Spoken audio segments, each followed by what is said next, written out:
And from here, let's head straight to our next conversation, which has to do with politics in Delta State. Of course, many reactions have begun to trail the outcome of the primaries conducted in that state. And joining us on this particular one, as we head into our next conversation, is the Commissioner for Works, Rural Roads and Public Information in Delta State, Mr. Charles Aniagu, who joins us virtually this morning. Mr. Aniagu, good morning and welcome to the Morning Brief.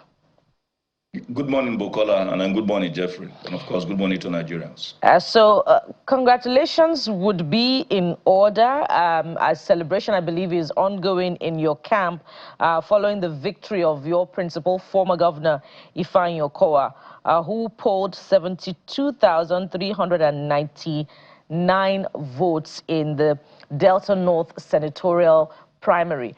But that result is being contested by the incumbent Senator Nwoko, who has been, releasing videos to prove that indeed his supporters, outnumber the supporters of the former governor. I wonder if you're privy to that particular reaction, but what are your thoughts on this challenge to the victory of former Governor Ifeanyi Okowa? Well, thank you very much, Bukola. But to set the record straight, Okowa actually pulled 113,309 votes as against the Nwoko 2,612 votes. So it's 113,309 that Okowa pulled. That's the accumulation of the votes from the 9 local governments that make up the senatorial district. And then let me also appreciate you for making this platform available to us to deal with issues the way they are.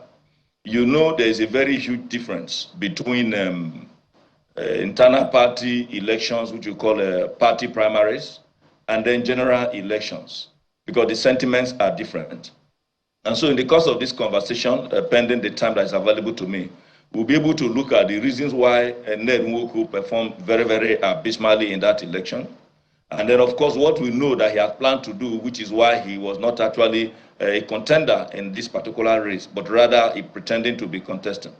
Perhaps as we make progress, you'll be able to understand why Okowa defeated him, scoring as much as 113,309 as against Nwoko's 2,612 votes. So it's an election that is very much won and lost. Nwoko was nowhere in any of the wards, and we have 98 wards in the senatorial districts made up of 9 local government areas, and he never reached out to any of the leaders in these wards, let alone being able to canvass and inform anybody that he was coming in to run the election.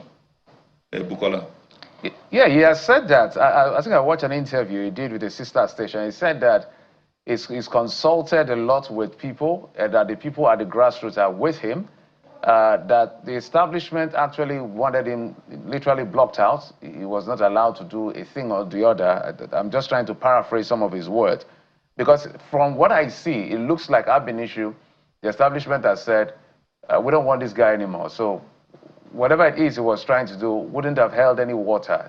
Is that position that is made tenable in your view? Okay, thank you very much. It's not tenable, but now let us deal with the issues. Nwoko has been in the Senate for almost 3 years now. Of course, he went to the Senate based on the scholarship extended to him by Senator Dr. Ifeanyi Okowa, former governor, the twilight of his administration in 2022, then heading to the 2023 general elections. And since he got to the Senate, ask him about 65 traditional rural institutions that we have in Delta North. Each Christmas that comes, Nwoko does not even give to them even a 3-month-old goat, so that you see that the goat is premature. He doesn't visit them. When the Yuletide period comes, Ned pretends that he's a genuine Muslim. He does not even extend anything to them. And I'll tell you why I'm talking about this. Now, for those who are in the political circle, the 98 wards in Delta North has a chairman. He doesn't even know the name of any of the chairmen, even including the one in his own ward. In the senatorial districts, there are 10 commissioners, there are 9 House of Assembly members, there are 9 local government chairmen. Nwoko did not reach out to anybody that he was going to run for election. The only time we saw that he was saying that he needed to run was a particular day that he and Omo Agege, former senator and former deputy president of the Senate, arrived at Asaba Airport when they were proceeding to attend a particular burial in a place called Obio. And then they invited some women that were dressed, probably members of a particular meeting or group, and he told them that he was going to run. These persons that he informed in the airport are not political leaders. That particular environment is not a political point for meeting. Apart from that, he never reached out to anybody. For instance, I'm a commissioner in the Delta State Executive Council, and I also have the privilege of leading a ward. Ask Ned Nwoko whether he even one day sent even a text message to even inform me, let alone informing other leaders in my ward that he was going to run for an election. Mr. Charles, just a moment. It's very disturbing and surprising to hear. Is this your position or this is fact? Because someone who is a senator... I am telling you, you can ask him. Just hold on, sir. Somebody who is a sitting senator, who I'm sure you guys work together to... I don't know what you mean by scholarship extended to him. His Senate position is not Dr. Okowa's birthright. It's a seat for the people of Delta North. But let's leave that aside. What I'm saying is that somebody who is a senator, a serving senator who had won an election previously, cannot, you're saying he didn't meet basic, because what you're stating is basic in politics. Meeting ward executive, meeting persons like you who are in the executive, meeting other leaders. It's as simple, that is at least the lowest of the lowest. He did not do all of this? Jeff, let me break it down. I'm even going too far. Ned Nwoko is from Ward 8 in Anyota North local government area. Ned never even had any single meeting with members of his own ward, which is also why he lost this election, even in his own ward. In his own community, where he's from, go and ask them. For a very long time, he never wanted the traditional ruler to be given the staff of office. He was blocking it until not too long ago, the state government gave they conferred on the traditional ruler with that particular title and made available to him the staff of office. In his community where he's from, he has always been in perpetual battle. Go and find out, don't take my word for it. How many persons he has arrested since he became a senator from his own community? And you expected those people that he's oppressing and intimidating with his position to come out and vote for him? So if you saw that he lost even in his own ward, Ward 8 in Anyota North, go and check. I can also give you the ward result. It is because he's not even relating with his people. Now, on the issue of the scholarship, let me break it down. Ned Nwoko never had any structure. But Okowa, being governor, then pleaded with all of us in Delta North that please, since this man in 2011 contested and wanted to go to the Senate, and by the way, Okowa defeated him in 2011 when they contested around the primaries under the PDP. And then Okowa now proceeded to the Senate. But in 2023, as Okowa was leaving, of course, you recall Okowa ran as the vice presidential candidate of the People's Democratic Party. And because there were other persons who wanted, and Okowa felt, since this man contested with me in 2011, and he had been looking forward to going to the Senate, he pleaded with all of us across the 98 wards in the senatorial districts to please support him. Ned Nwoko never gave anybody 10 kobo. We used our money to mobilize for him. That's why I'm saying scholarship. You know that when you're on scholarship, it's other person that pay your school fees and other possible fees that you need to pay. He never spent his penny. We did for him. So I can tell you authoritatively that he went to the Senate on a scholarship. And when I said that he did not even present even a 3-month-old goat, not to talk of a cow, to any of the about 65 traditional rulers in Delta North, go and also fact check me. This thing is very free. Ask him whether he visited. I said whenever the Christmas period comes, he pretends to be a Muslim, and even when Muslims gives cow to traditional rulers, he doesn't do that. So somebody who is not relating with the people he's representing, go and tell him to show you video whether he did any empowerment for the about 3 years that he has been in office. He went to Abuja. In the course of this election, first of all, we did the House of Representative election. Let him show you video whether he came to vote. In his the federal constituency, Ndudi Elumelu, former minority leader in the Senate, in the House of Reps, contested that election from a community that is close by to that of Ned Nwoko. Ned Nwoko did not even come to vote for him or queue for anybody. In an election, Jeffrey, like this, in an inter-party election, the senatorial election, the House of Representatives and the House of Assembly are deemed to be down ballot for any senatorial seat. Ask him who was the House of Assembly candidate that he came to support. He never came. Yesterday, we had an election. He was in Abuja. When we were preparing for these primaries, he never moved anywhere. Meanwhile, Nwoko was very, very busy, crisscrossing not only the 9 local government that makes up the senatorial district, he was interfacing with leaders across board. He was interfacing with all the political appointees. If you go to any of the wards, ask anybody in Delta North, Okowa has direct contact with not less than 20 persons continuously. Since he left office as a governor, he has always been in Delta. He attends their weddings when their children are getting married. He attends burials when people are mourning. He mourns with them. In an internal party, you expect that that will count when election comes. Yeah, we're going to have to, confirm all of these that you are saying, about his lack of presence and engagement with his people in Delta North. And this is, giving him a right of reply if he or his, people are watching this particular engagement. But he's also put out videos of evidence of the presence of quite a number of his supporters during that primary election process. And he says that proves the number of supporters that he was able to produce to come through, to cast their votes for him during the primary. And he says the counter evidence is the few number of supporters queuing behind the former governor, Isoko. Do you have any, because, and pardon me about the numbers put out earlier, but do you have, because videos cannot lie, and that's why I'm asking, do you have counter evidence to prove that indeed, former Governor Isoko also had a groundswell of supporters during that primary process, and that's why he was able to pull more than 113,000 votes to counter the position put out by Senator Ned Nwoko, because he's saying that the fact that the result had to be determined by the national headquarters of the party in itself could have meant that, the process could have been manipulated. Well, thank you very much. I'm happy you have just even brought this again to for me to remember what happened. The crowd you saw behind Ned Nwoko, of course, you noticed that it was not a queue. Ned Nwoko has a sports university in his community. In his community, that is where you have Ward 8 in Delta North. He brought in 8 different buses, 18-seater buses. He went to that university, brought the students. Even when the members of the party in that ward wanted to refuse that those people cannot vote because their students are not members of the party, some leaders who knew that there was nothing that he could do with that number allowed them to just gather around him. If you check, ask him, what is the name of the person who conducted his election, and even in that particular ward?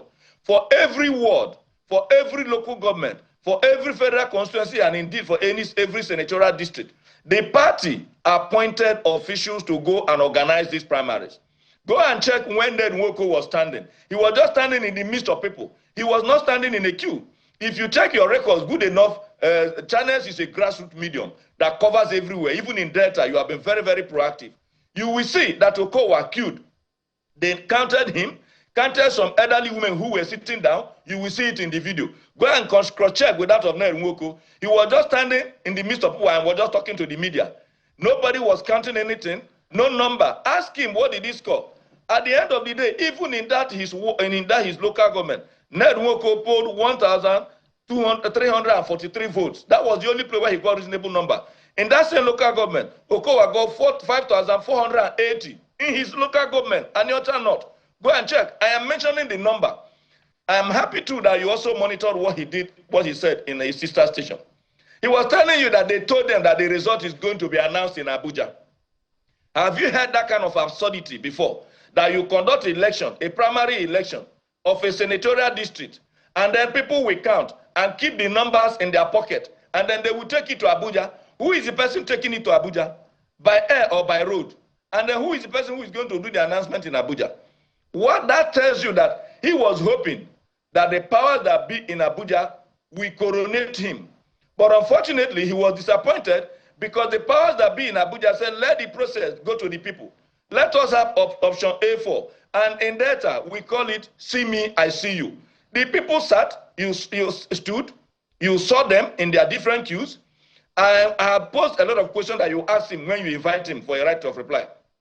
Ask him, what is the name of just one single person that came in from Abuja, from the headquarters of the party, to come and supervise these primaries in Delta. Ask him, just to mention one person. What are the names of those who came to his own ward?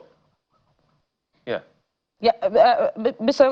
Anyagu, there's more, positions put out by Senator Nwoko about how, the entry of the new, the governor to APC eased him out of some of the things that he could have done for his people, because you've talked about his lack of presence. You talked about the power station that he wanted to, ensure that it works to provide power supply, a conversation that we're going to expound upon when we get to the matter affecting the people of Isoko. But I'd like you to respond to this, and how, the government also eased him out of, ensuring the employment of people in the local government and, in fact, nominees in the government. So how do you respond to this position expressed by the senator?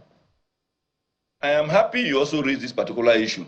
When a senator is elected, he is elected not only to go and make laws in Abuja, but also to represent the people in that particular senatorial district, which means he is to represent them in Abuja and bring the good things that are in Abuja, federal structure, to the place where he represents them. Instead, Nwoko did the opposite. He was representing Abuja in Delta, which was the opposite. The issues he was talking about, he said they didn't allow him.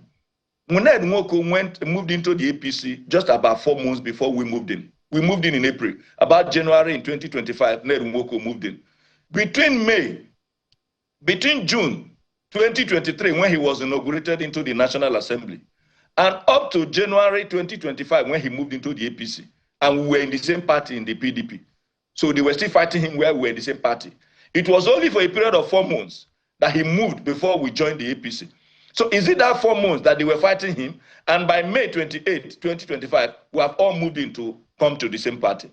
Nwoko is talking about the issue of sentiments, that they wanted to do A, he wanted to do B. Assuming without conceding that that was even the case. Did the state government also prevent him from empowering his people? I said Channels is a grassroots television. Go and Google it, Nwoko empowerment. You will not see it anywhere. He never gathered our people to say, okay, I am giving you some things for skill acquisition. I am doing this for you. I am doing this for you. Go and Google other lawmakers. Google even Ndudi Elumelu. You will see what Ndudi Elumelu did while he was in the House of Representatives. Okowan while he was in the Senate. You will see the many empowerments that he did. Nwoko was not connecting with the people. He thought the coronation ground would be in Abuja, not knowing that the coronation will happen in the different wards. And when it came for the people to speak, they spoke very loudly. The state government never prevented him from doing anything. It's just that he thought that he could come and represent Abuja in Delta and then use that to get leverage. But Abuja failed him.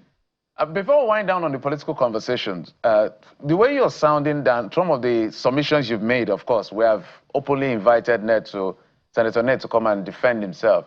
It looks like he's the one that stoked the fire of hostility that is now a casualty of this particular electioneering process, because that's the way you sound. He's saying that it is the government, the leadership of the government in the state that actually blocked him out. So whatever effort he was trying to make, nobody's actually giving the opportunity to make it. But you've also said at the local level, which he has influence, how much of grassroots empowerment is done. That is left to him. But let's query a few things. The numbers, and one of the things we've seen with the APC primaries that is very concerning from the videos we've seen online is, I call it the magic of counting, where people will count from 1 to 50 and then go to 100 and go to 120. Some absurdity in the process of counting. Let's talk about 113,000 votes scored by Senator Ifeanyi. I know that Ned Nwoko had won that election in 2023 with 92,000 as against the other gentleman's 86. So I'm curious because there's a particular video that came out, I stand to be corrected, where it was recorded that Senator Kowa scored 6,000 votes and Senator Ned scored, I think, 3 votes. I don't know how 6,000 people will stand on one straight line. 6,000, not 600 people, 6,000. So did the miracle of counting happen in Delta State that Ifeanyi had to get 113,000? How many people are registered there in the first place? Okay, thank you very much. I am happy you also have raised this particular issue.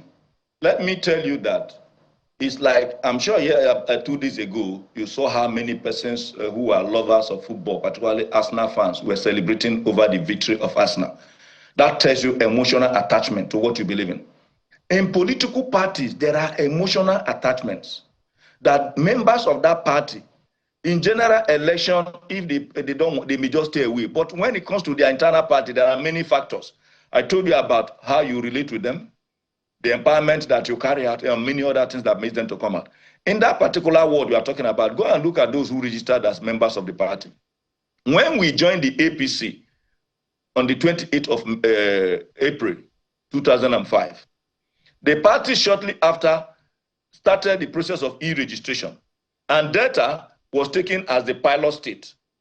A number of the persons that we met in APC felt that we were wasting our time. They didn't agree to register. And then a whole lot of persons registered until they saw that the party wanted e-registration across the country. And by that time, they had very few time. That is for those persons like Ned and a number of their supporters. Then they themselves also came up to register. In Delta North that you are talking about, we have well over 150,000 persons registered as members of the party. And this thing is taking place in a local environment. Thank God you saw is option A4. The place you are talking about, I am sure you did not see the end of that particular queue. The camera person who was even running could not even get to the end. That was just one word. And you know, the election did not take place in what you call polling units. It took place in the wards, which means even if your ward has 30 polling units, you need to bring all of them to one center, which is the headquarters of the ward.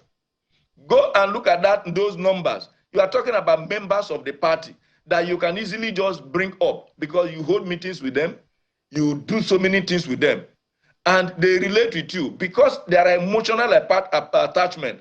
When people are voting inside a political party, they may not be looking at the wider picture of what you may have been, what you are going to do. They may be looking at what have you been doing for them. The issue of coming with a manifesto here and there inside a political party is not as much as what you have in a general election where many people are assessing you. This one is, that man, when my daughter gave birth, he visited me. The other day, I saw him on the street. I waved at him. He waved back at me. When we buried, he attended. When we had meeting the other day, he came there. He did what we call wedging of cola, which means maybe you put like 1,000 naira or 100,000 so that those who are going can have one naira to go back. All those things count. The other day, I saw him with my traditional ruler. All right. He came to see us. So those things count when you are talking about the internal party. So where's the number? So we did not vote anywhere near the number that are registered members of the APC in the senatorial district. So you're telling us that the number of registered voters... And we did not engage in that magic counting. If you saw the one we are talking about, you saw that the number was progressing in arithmetic progression, not geometric progression. So you're telling us that you have over 150,000 registered voters in that particular local government? Members of the party. Members of the party, rather. Yes, in Delta. In Delta North alone?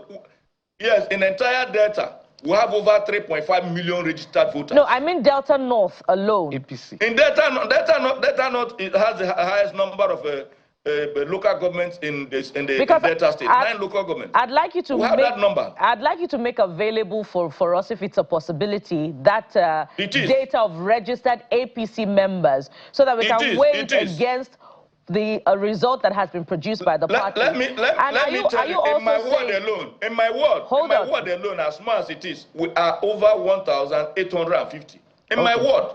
So are you also saying that Senator Nwoko can produce more than 113,000 votes at the actual elections for Delta North? I have told you that when it comes to actual election, a whole lot of factors come in, but that is not a problem. That number, first of all, Go and look at in general elections, because when you go to general election, you are dealing with everybody. In general elections, data usually produces over 700,000 votes. We must take a break now. Present. We have many more questions for you, Mr. Nyago, but we must take a moment now. When we return, we'd like to follow up on that data and, of course, on other issues as far as Delta State is concerned. Stay with us. We'll be right back.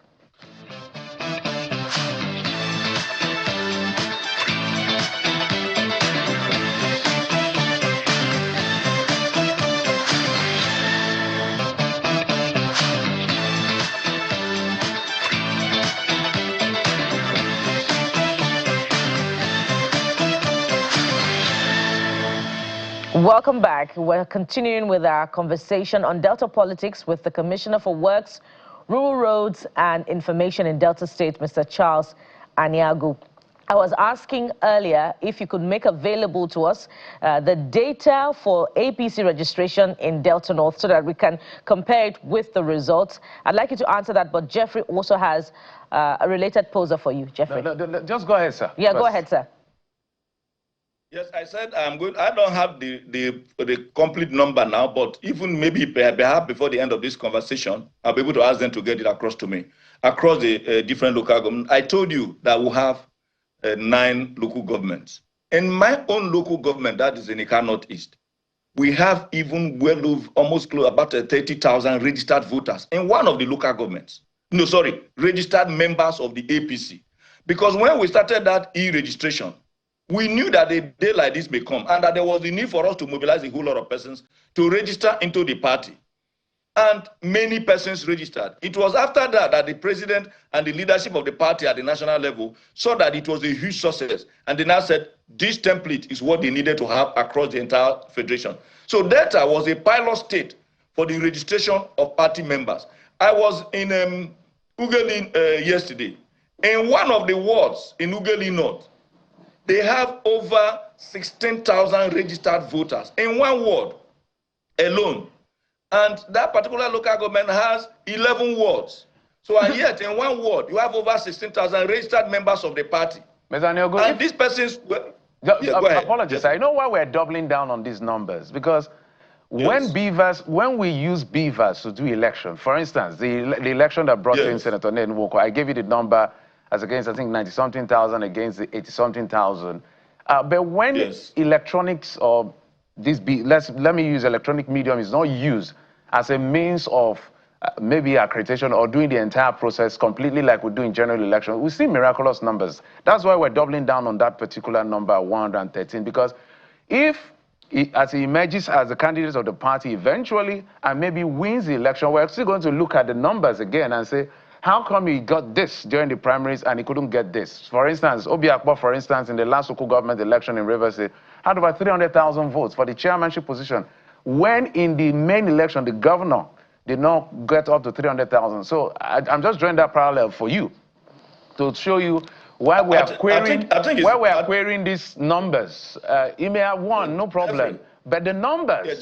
Yeah, Jeffrey. First of all, I told go and look at the number of registered voters in Delta, over 3.5 million. Those persons live in Delta, but of course, you know, not all of them belong to political parties. So you could have that huge gap. Now, also look at the total number of those who vote in Delta, where you have, by the time you put all the votes together, you are hitting about 800,000. Now, if in Delta North, where you have this huge number of registered members of the party, and by the time you put it together, you are not still going to have up to 420,000, for instance, when you put all the numbers you are talking about together. And it's nowhere near 50% of those persons who even vote, in spite of the fact that we usually have less than 35% voter turnout. So what you must understand, like I told you, with respect to Asna, where I gave you an example, there are emotional attachments when party issues are involved, because you are dealing with people who know the people in their party. It's like brotherhood. There is an emotional attachment.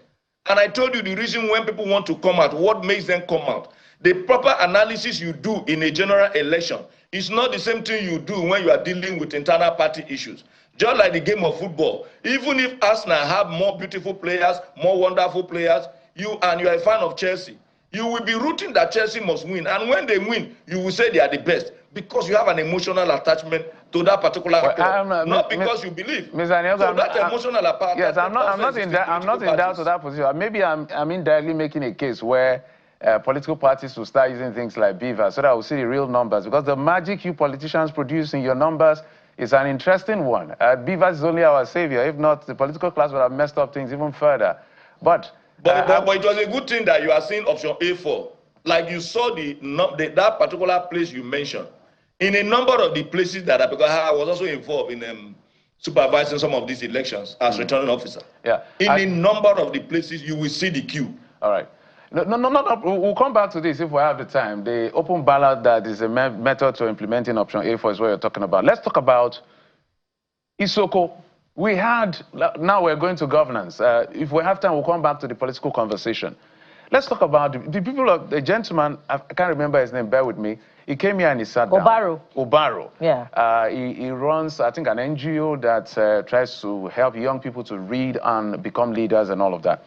And they've been at the vanguard of saying, I was surprised and shockingly surprised that, according to him, for 10 years, the people of Isoko, who I think they are in 2 local governments, North and South, have not had light for 10 years. Honorable Commissioner, is there an explanation why people that are oil-bearing community, I understand they have OML 18 and 24 also, with many oil flow stations and oil wells, and they don't have light?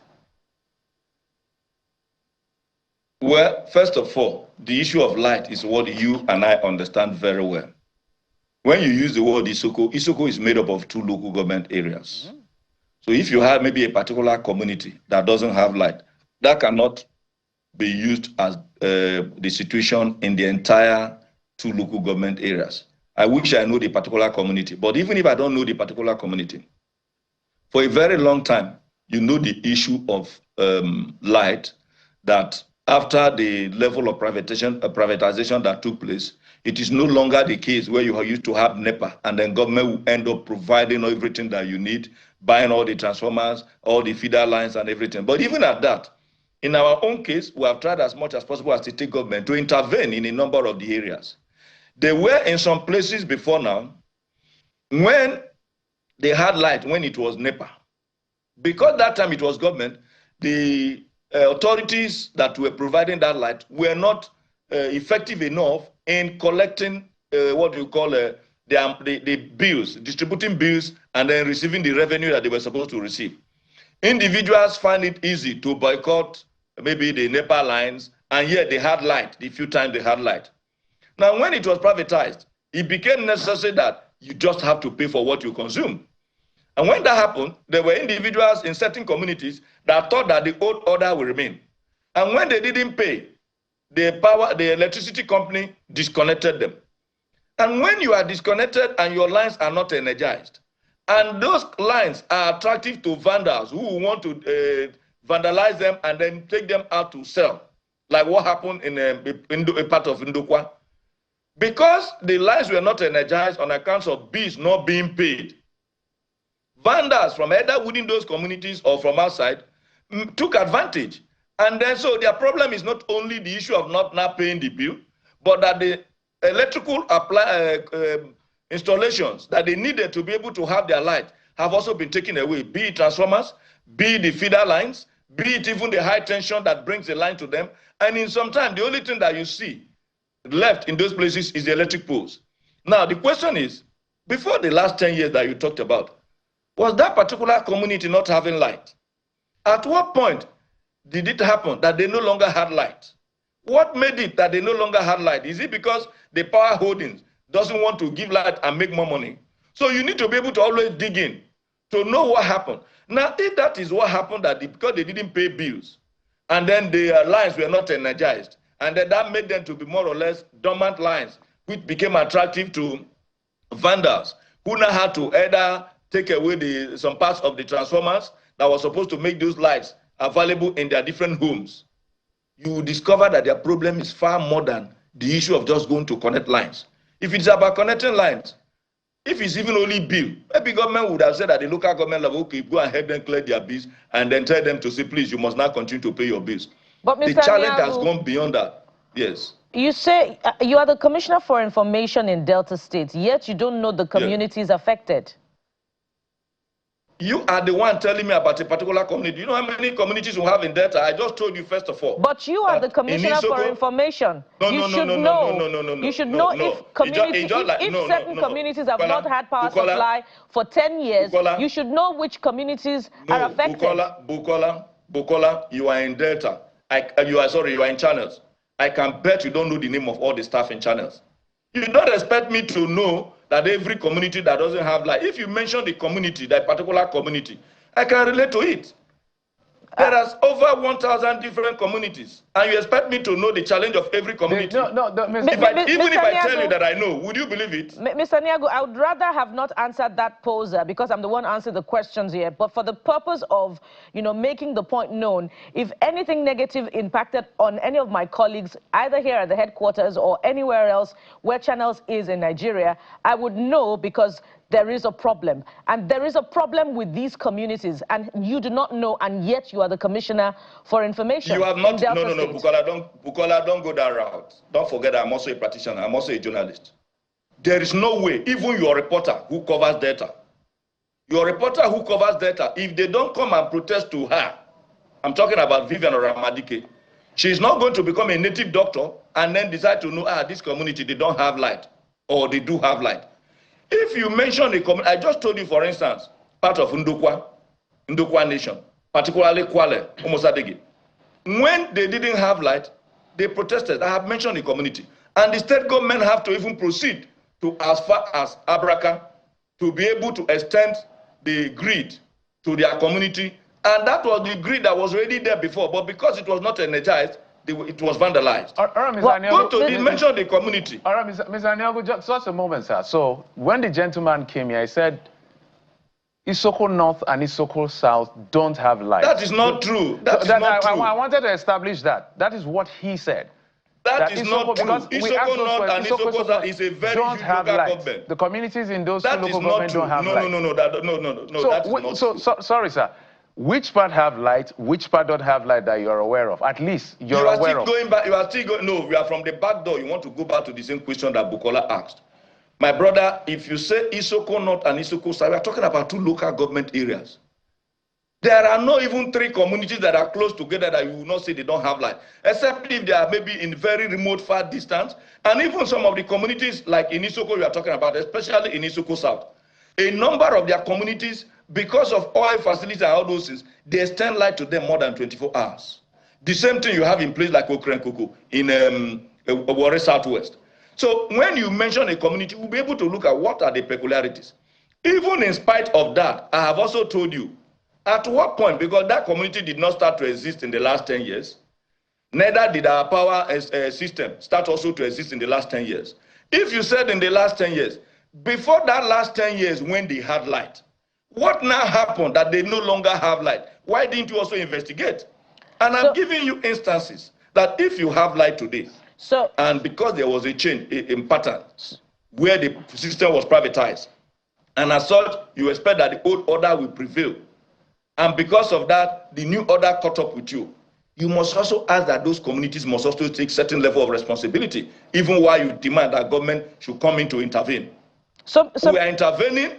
We are building new power plants. Yes, I can hear you, Bukola. You say you do not know all of the communities affected, but you seem to have now at the same time given us an insight into why they may not have had light for this long, some 10 years, and according to Mr. Barrow, in other cases, in other communities, well over 10 years. He says that they have tried to prefer a solution through action to this matter by visiting the Benin Electricity Distribution Company. And what they have been told is that they do not have provision for power supply for them at the moment, that they are supplying industries that can pay. So are you also aware of this? Has this come to your table as Commissioner for Information? Well, you seem to have also answered it. It has not, but first of all, if you see do people that can pay, is electricity free? If in communities, like I told you, I just give you an example. But the people are not saying that they cannot pay. If they No, before, why? No, you are looking at the future. Let us start from the past for us to be able to understand the source of the problem. If you say they don't have light, I have told you that the question is that it's not a question of having the electrical installation, like maybe feeder lines and having your transformers, and then go to those communities. You will see the poles standing, but the conductors are already taken away. So it's not only just to say, give me light tomorrow. There are certain, electricity is not like, what is it called? It's not like telephone. For instance, I'm able to talk to you. I don't have any line connecting both of us, but I can do this via the web. But electricity is not given to people via the web. You need to have lines that connect to your homes. And the moment those lines are not energized, they become attractive because they no longer pose danger to vandals. So what made those lines not to be energized? Have you bothered to look at it? Mr. Nwoko, let me read a message, because we have to send messages while we're talking to the people that are from Isoko to give us a response. So this will pause it even further. Because as we said, I think we invited the Commissioner for Energy, who was meant to be here yesterday for whatever reason. He promised and he's not here, but I'm happy you're here to respond on behalf of government. Now, he had said that the two local governments don't have light. You are saying that is not correct. Somebody said, good morning. Who said so? The commissioner didn't tell you that. No, I'm saying the gentleman who came said the two local governments don't have light, but you say it's not correct. It's not correct. Okay. So this is, good morning, I'm from Isoko North, and I can this is from Lucky. I can confidently tell you that we don't have light. I'm from Ozoro, I hope I pronounced it. Ozoro, which is the headquarters of Isoko North, and I go home regularly, not Christmas.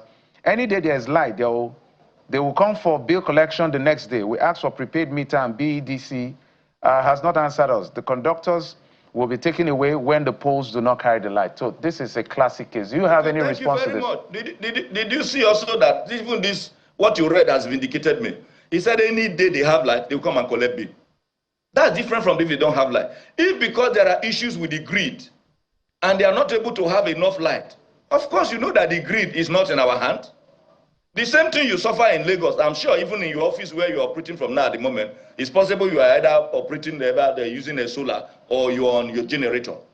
If the grid, the power holdings didn't provide the light, generate the lights, and because of that they are not giving them as much as they should, which he has acknowledged that whenever they give them light, they ask for bill.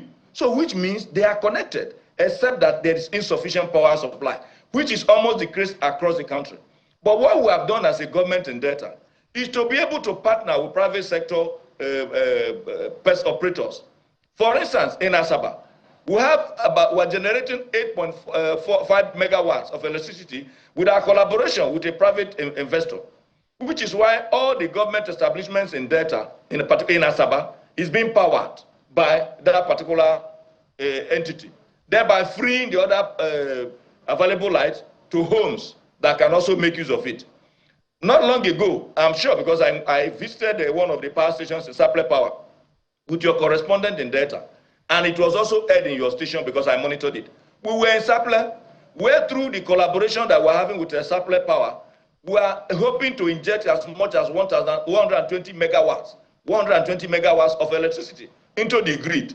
Of course, you do expect that based on the agreement, that certain amount of that particular power will also be stepped down for the consumption of our people in Delta. We are also we have also invested into some other programs that could help us generate power based on what the federal government started not too long ago, by sort of freeing up the processes that before now tied down the electricity generation issues and made it to be on the exclusive preserve of the federal government, because before now it was just in the exclusive list. But there seemed to be some form of liberalization that now made it possible for states to come in. And we are doing that. Mr. Nyagu, there is nothing wrong with the grid, according to what you have said.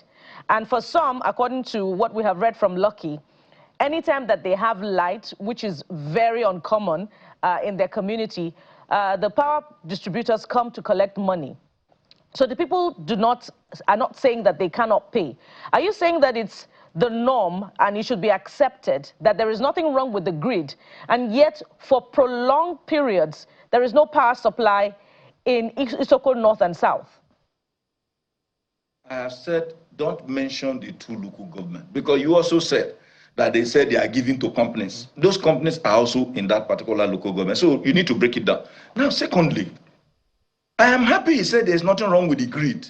You said there's nothing wrong with the grid, and we're asking, is it okay that despite the fact that there's nothing wrong with the grid, it should be accepted that there is no power supply for prolonged periods in those areas? I followed, I followed what Jeffrey read, except you are not following the interaction. Jeffrey read a mail or a text that came to you where somebody from Ozoro said there is nothing wrong with the grid, that whenever they give them light, a few times the next day they are coming to receive their business. Okay, if there is nothing wrong with the grid, which means they have light in their environment. The only thing left is the amount of time that light is available to them. You are not only in Nigeria, you are also a medium that has grassroots connection. The number of times we had collapse of the grid did not collapse just in Delta. It affected a number of persons, including your station. So when you want to begin to put up this sense, let us deal with the issues the way they are. So, as a state government, a whole lot of effort is being made to even be able to invest in this sector on account of this window that the federal government under President Tinubu have created. And we are doing that very, very well. Mr. Nwoko, the challenge now is, the fact is that the people don't have light. So the debate is whether there's light available to them and they can't pay, or there's no light even coming to them. That is the debate. And maybe when we have another engagement, you will have a clear picture because you are the commissioner. But just a list of communities have been sent that are complaining about this light incident, because you are challenged us about the names. So we asked for the names. Yes. Ozoro, which is the headquarters. Permit me if I didn't pronounce it correctly. Elu. It's Ozoro, but that is not true. No. Let me just read out all the name. Elu. Yes. Arahe, Arade. Elu, Arade. Ovade. Yes. All those ones are in Isoko North. Yeah, Isoko Lobo. Uzere. No. These are the names. Uzere. Yes, these are the list of, these are the ones we could get immediately that are saying they have not had light. This is, we're talking Okay, now there are a number of issues you have raised. And you said if people complain they don't have light. I'm sure you live somewhere, because I'm sure you're not living in the maybe apartment provided by channels. The place where you live, whether it is your own home or it's a rented apartment, did you go to meet Lagos State government to connect you? It was a private arrangement because BEDC has become a private concern. If you build a house and you need light, you discuss with BEDC. They connect you, you pay your bills. And every month they bring bill to you, government is not involved. When you have challenge in your house on the line connecting you, you relate with them. It's one-on-one, because when you want to drink Coca-Cola, you go to the shop and you buy Coke because it's a private thing. If you talk about maybe entire community having a big challenge that will require, for instance, in terms of vandalism, as a government, a number of times we intervene by providing them transformers, even if when you provide those transformers, the BEDC, like it is in everywhere in the country, automatically assume that is their own. All these bills and everything is being done in recognition of what they call cost reflective tariff. But even when that cost is being borne by either the individuals or by government, the electricity companies take them as their own, and we have not been able to address it as a nation. So when we discuss these issues, either on television or outside the television, we must be able to look at the facts for us to be able to have a solution, a general solution to these issues. But when you come and because an individual came and said, I don't have light in my house, and you are saying, government, why did you not give light to this man? Is it government that is going to buy the electricity pole to give light to your house? Is it done in any of the states? Is it government, since the privatization, that we end up providing the conductors that will give light to your own house? We are interested in the issue of do we generate the light? What we are involved in is how do we generate? How do we ensure that the light is transmitted? But at the point of distribution, which is what we are talking about, at the point of distribution to homes, it becomes a relationship between those homes and the power holding companies that are distributing the light. And that was why I gave example with Jeffrey, that where you live, your NEPA bill, even China is not involved in the payment. But Mr. Nwoko, I'm interested in knowing whether or not it is the responsibility of government to provide some form of intervention in the case where power has not been supplied to a particular community over a long period, especially when it has to do with, you know, the power distribution company deciding not to offer services but to prioritize, you know, other, you know, service subscribers for whatever reason. And I ask this again because Obaro told us that there's a power station that needs to be fixed in the community somewhere. I wonder if you're also aware of that particular power station. And so this has been constructive by all means, but the right answers have not come through as solutions to the situation in Isoko, North and South, although he contends that, you know, there hasn't been power for a long time we need in to a particular clear, part of Isoko. because I don't want to take his or their word for it now, with the greatest respect. Let's be clear on what exactly is going on. Is it that the infrastructure is available and the power is not being distributed? Or the fact that the power is being distributed, the people can't afford to pay?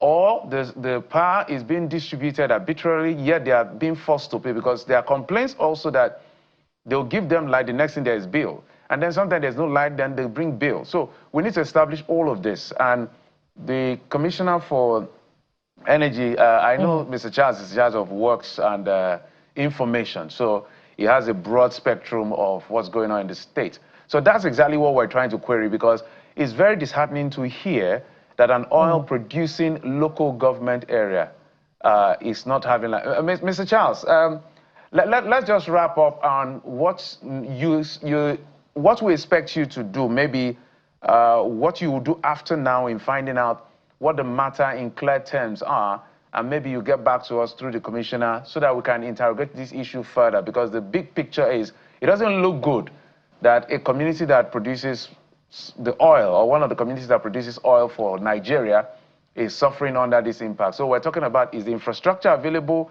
and they are not being distributed, or is expensive for the people, or is vandalism, all of the spectrum of the challenges. But your last take as we close. Well, thank you very much for the issues you have raised now. I will proceed actually to find out which exact community, to also understand the nature of the challenges they have.